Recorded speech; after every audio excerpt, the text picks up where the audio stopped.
Ich befinde mich in einem der schönsten Quartiere in Zürich, hinter dem Opernhaus, vor einem Restaurant du Théâtre. Gehen wir mal schauen, was für kulinarische Spezialitäten uns hier erwarten.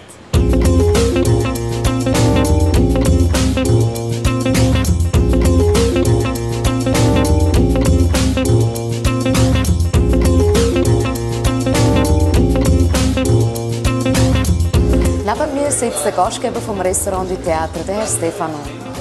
Herr Stefano, was haben wir da für ein Küchenangebot im Restaurant du Théâtre?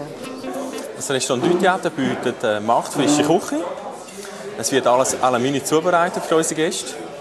Und wir richten uns Richtung Italien, eigentlich eine mediterrane Küche. Was für ein Ambiente, für eine Einrichtung erwartet uns hier im Restaurant du Théâtre? Wir haben hier einen historischen Raum mit Stuckdecke und Tafel. Und das haben wir gekoppelt mit modernen Materialien, mit hellen und warmen Farben. Und ich denke, die Mischung ist gelungen und das Resultat sieht man.